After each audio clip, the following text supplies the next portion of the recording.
Hello નમસ્કાર સરળ F વતી હું રામભાઈ તમારું સ્વાગત કરું છું. લઈએ કોટન કપાસ અને કપાસ બજારની માહિતી. તે પહેલા જે ખરીદ મિત્રો નવા હોય છે અને સબસ્ક્રાઇબ કરી બીજા ખેડૂતોના ભાગ તમે શેર કરી શકો છો વોટ્સઅપ ગ્રુપ અને ફેસબુક પેજ દ્વારા. અને ભાગ તમને સારો લાગે તો ભાગને લાઈક અવશ્ય કરો જેથી અમને તમારા તરફથી પ્રોત્સાહન મળતું રહે.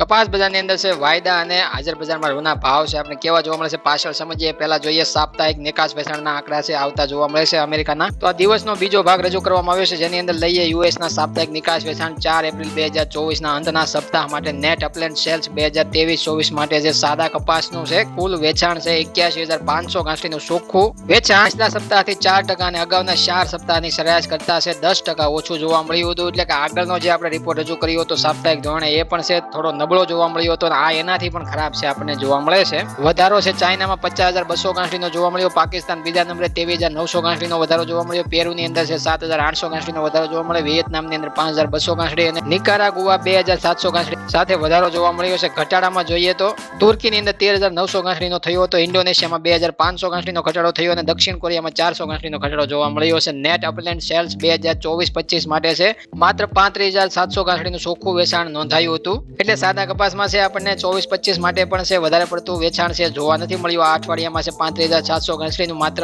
વેચાણ જોવા મળે છે.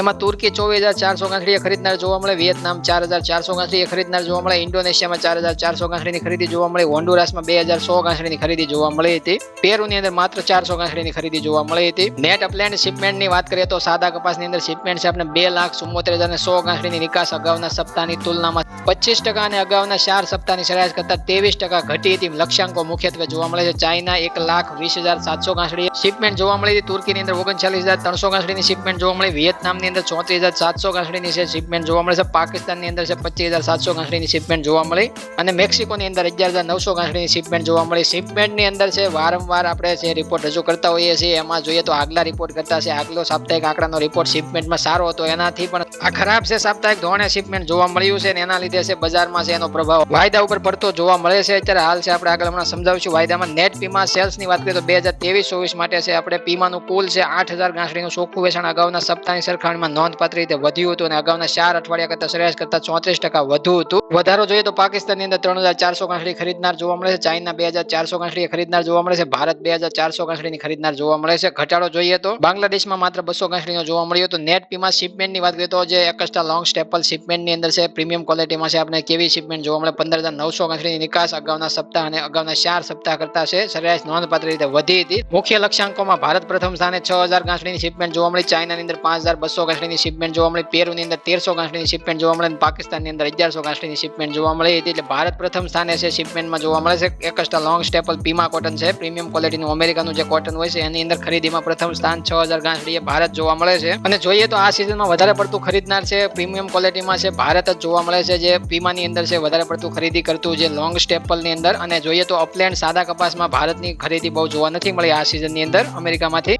તો રિપોર્ટની અંદરથી આપણે એક નિશોડ કાઢીએ તો રિપોર્ટ પીમા કોટન માટે છે થોડો સારો ગણી શકીએ. પણ જે અપલેન્ડ સાદા કપાસની આપણે ચર્ચા કરીએ તો છે આપણે બુકિંગ પણ સારું એવું નથી જોવા મળ્યું. બુકિંગમાં પણ આપણે આગલા અઠવાડિયા કરતા ઘટાડો જોવા મળે છે અને શિપમેન્ટ પણ છે ખરાબ જોવા મળ્યું આગલા અઠવાડિયા કરતા. એટલે શિપમેન્ટમાં છે આપણે આગલા અઠવાડિયા કરતા આંકડા સારા નથી જોવા મળ્યા અને આગળના 4 સપ્તાહ કરતા પણ આંકડા ઘણા બધા ખરાબ જોવા મળે છે આ શિપમેન્ટની અંદર. એટલા માટે છે શિપમેન્ટ પણ છે નબળું આપણે ગણી શકીએ. એટલે અમેરિકન આઈસ ફ્યુચર્સ કોન્ટ્રાક્ટમાં પણ છે એનો પ્રભાવ પડી શકે છે અને અત્યારે વાયદા ઉપર પડ્યો છે પડતો દેખાય છે. આપણે સવારના ભાગમાં અને આગળના ભાગમાં પણ ચર્ચા કરી હતી કે આ બંને રિપોર્ટ ઉપર છે સાપ્તાહિક નિકાસ વેચાણના ડેટા ઉપર તો ખાસ આગલા અઠવાડિયે પણ રૂ બજાર ઉપર ભારતીય રૂ બજાર ઉપર છે અસર જોવા મળી હતી. એક દિવસ માટે ઘટાડો જોવા મળ્યો હતો. બાદમાં ગાંસડીની અંદર છે સુધારો જોવા મળ્યો હતો. પણ રૂના ભાવમાં એ દિવસે છે જ્યારે સાપ્તાહિક નિકાસ વેચાણના ડેટા આવ્યા ત્યારે પણ આપણે ચર્ચા કરી હતી કે થોડો રિપોર્ટ છે આપણે સારો નથી જોવા મળતો. એના લીધે રૂના ભાવમાં દબાણ જોવા મળ્યું હતું પાછલા રિપોર્ટમાં અને આ રિપોર્ટની અંદર પણ છે રૂના ભાવમાં દબાણ જોવા મળ્યું છે. અને એવી રીતના આઈસ ફ્યુચર કોન્ટ્રાક્ટ તમારી સામે ઓપન કર્યામાં 11 એપ્રિલ 2024 અને 10:37 વાયદા ઉપર છે ખાસું એવું દબાણ જોવા મળે છે. 86.51 સેન્ટે વાયદો છે આપણે જોવા મળે છે. 86 સેન્ટનો લો બનાવતો જોવા મળે છે વાયદો.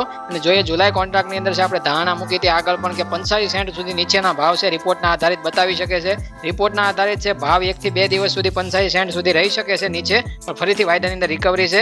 આજે પણ જોવા મળે કાલે પણ જોવા મળે એટલે ચિંતા નથી કરવાની. પણ રિપોર્ટની અંદર આપણે એ દર્શાવ્યું હતું કે 85 સેન્ટની નીચે લેવલની તળિયાની સપાટી બતાવી શકે અને સારો રિપોર્ટ જોવા મળશે તો 90 સેન્ટ 91 સેન્ટ સુધી વાયદો ઉપર પણ જોવા મળી શકે. એટલા માટે તમને વારંવાર કહેતા આવ્યા છે કે 85 સેન્ટ સુધી તળિયે જાય તો પણ ચિંતા નથી કરવાની, અને કદાચ મથાળે 90 સેન્ટ વાયદો છે આપણે જોવા મળે તો પણ ચિંતા નથી કરવાની. એટલે તેજી કે મંદી છે રિપોર્ટ ઉપર જોવા મળે છે. સાપ્તાહિક નિકાસ વેચાણ ઉપર છે અત્યારે હાલ ઘટાડો જોવા મળ્યો છે, કારણ કે થોડો નબળો રિપોર્ટ આપણે ગણી શકીએ. આગળ પણ આપણે ચર્ચા કરી રિપોર્ટની છે, એમાં નબળો રિપોર્ટ આપણે દેખાય છે. પણ હવે વૈશ્વિક રિપોર્ટ છે કેવો જોવા મળે છે એ પણ રાત્રે આજે આવશે 11 એપ્રિલના રોજ, એટલે એની ઉપર પણ વાયદાનું રિએક્શન છે રાતભર જોવા મળી શકશે. અને રાતભરની સ્થિતિ સવારે શું વાયદાની અંદર જોવા મળે છે એ જ મહત્વનું લેવલ રાત્રે નક્કી થશે, કારણ કે વૈશ્વિક રિપોર્ટ છે આવ્યા બાદ છે વાયદા ઉપર સાચી સ્થિતિ કેવી બને છે, તેજી મંદી એના ઉપર સાચી વાયદામાં દેખાઈ શકે છે. અને જોઈએ તો મંદી તરફીનું વલણ છે અત્યારે હાલ તો આપણને વાયદામાં જોવા મળે છે, અને મંદી તરફીનું વલણ વૈશ્વિક રિપોર્ટ આવ્યા બાદ પણ રહી શકે છે, કારણ કે નિકાસ વેચાણના ડેટા સારા નથી આવ્યા. અને અત્યારે હાલ જોઈએ તો જે બ્રાઝિલનું ડિસ્કાઉન્ટમાં કપાસ કોટનનું વેચાણ કરવું એ માત્ર નડતો પ્રશ્ન છે. અમેરિકાની અંદર છે નિકાસ વેચાણ ઉપર જ ચાલતી બજાર વધારે પડતી છે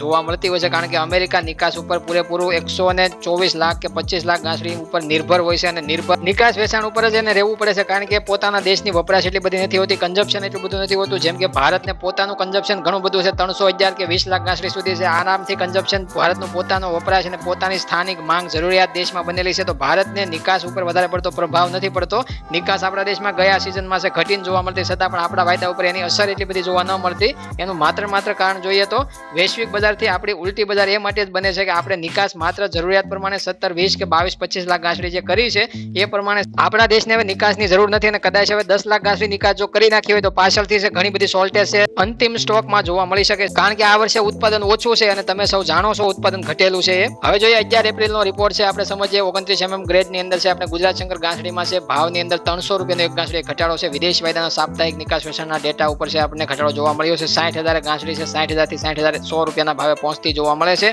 ગાંસડીની અંદર 300 રૂપિયાનો આજે ઘટાડો કરી દેવામાં આવ્યો છે.